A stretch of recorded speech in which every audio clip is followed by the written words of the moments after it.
ఏవైతే 1100 కోట్ల రూపాయలు ఫీజు బకాయిలు ఏవైతే ఉన్నాయో అవి విడుదల చేయాలి. జియో నెంబర్ 9ని తీసుకొచ్చారు. అది జియో నెంబర్ 9 ఏంటంటే ఆ పిల్లల అకౌంట్లో పైసలు పడతాయి. కానీ 3 లక్షలు ఒక కాలేజ్ ఇన్స్టిట్యూట్ ఫీజు ఉన్నప్పుడు ఒకటేసారి గ్రామీణ స్థాయిలో ఉన్న పేద పిల్లలు ఏ విధంగా ఆ పైసల్ని కట్టగలుగుతారు?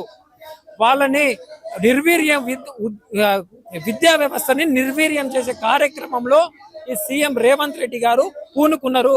నిరుద్యోగులే ఈ రోజు మిమ్మల్ని గద్దెనెక్కి కూర్చోబెట్టారు. విద్యార్థులే ఈ రోజు మిమ్మల్ని గద్దెనెక్కి కూర్చోబెట్టారు. మిమ్మల్ని గతంలో ఉన్న ఫీజు ఏవైతే ఉన్నాయో ఆ బకాయిలు విడుదల కానప్పుడు అది ఆవేశంతో ఆకృతతో విద్యార్థులు కావచ్చు, నిరుద్యోగులు కావచ్చు, నేను ఈ రోజు గద్దెనెక్కి కూర్చోబెట్టారు.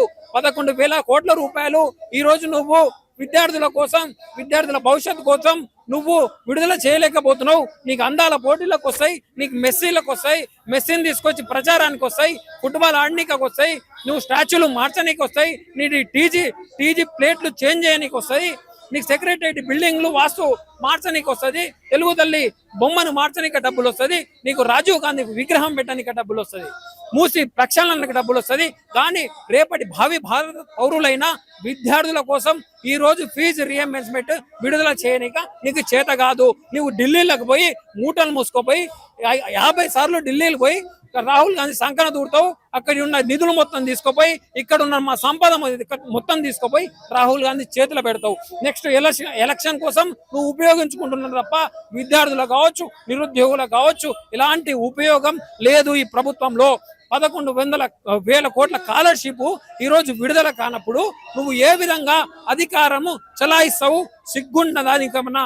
మంత్రి, విద్యాశాఖ మంత్రి ఎవరు నీకు తెలియదా? విద్యార్థులను నువ్వు ఈ రోజు కూర్చోబెట్టుకొని నాన్ క్రిమినల్ అనే ఓటుని వాడతావు. నాన్ క్రిమినల్ అంటే వాళ్ళు క్రిమినలా, నేరగాళ్ళ? వాళ్ళకేమో ఒక మాట అంటాడు, మీకు ఫాములు నింపడం చేత కాదని చెప్తాడు. అంటే నీ అఫిడవిట్ ఫామ్లు నింపగలుగుతావా? మేము బీటెక్లు పిహెచ్డీ చేసుకుంటా మేము ఫాములు నింపలేము అంటావా? అంటే నువ్వు ఇంజనీరింగ్ విద్యార్థులను ఈ రోజు నాన్ క్రిమినల్ నేను ఓటు వాడతావా? వాళ్ళకి ఫాములు నింపడం రాదా? అంటే నువ్వు నింపుతున్నావా? మా ఎగ్జామ్స్ నువ్వు రాస్తున్నావా?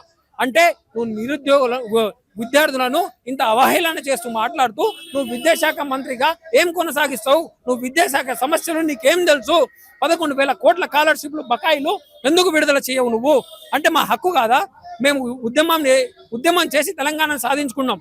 నిన్ను గెలిపించుకొని మాకేదో సహాయం అవుతావు, మాకు 11,000 కోట్ల స్కాలర్షిప్ను విడుదల చేస్తావని నేను ఎన్నుకుంటే మమ్మల్ని తుంగలో దొక్కుతాను. కాబట్టి ఇప్పటికైనా మానుకొని ఏవైతే ఉన్నాయో పనికి మాల దానికి హామీలకు ఇవ్వకుండా రైతు బీమా కావచ్చు, రైతు భరోసా కావచ్చు, ఫ్రీ బస్సులు కావచ్చు, మత్స్యకారులకు కావచ్చు అనేక రకాలుగా నువ్వు విడుదల చేస్తున్నావు. అదే విధంగా ఫీజు రియంబర్స్మెంట్ విద్యార్థుల భవిష్యత్ అనేది చాలా విద్యార్థుల మీద చేసే పెట్టుబడి, భవిష్యత్ పెట్టుబడిగా భావించాలి. ఇది తెలంగాణకు అవసరమైన పెట్టుబడి, ఇది మన విద్యకు అవసరమైన పెట్టుబడి, మన సమాజానికి అవసరమైన పెట్టుబడి. దీనికోసం ఖర్చు చేయి నువ్వు. విద్యార్థుల పక్షాన ఖర్చు చేయి నువ్వు పైసలు. విద్యార్థుల ఫీజుల కోసం ఖర్చు చేయి. అనవసరమైన దానికి ఖర్చు చేసి మీ యాడింగ్ లో అడ్వర్టైజ్మెంట్లకు 1,000 కోట్లు ఖర్చు చేయడం కాదు.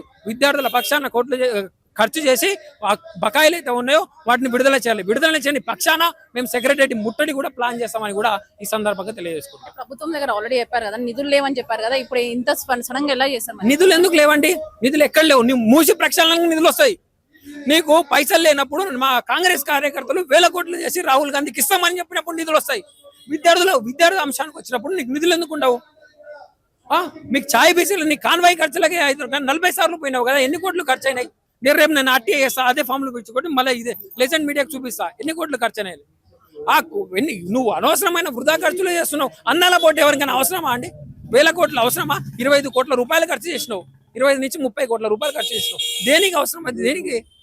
వాళ్ళని వచ్చి నెల రోజులు మేపినావు ఈడొకొచ్చి.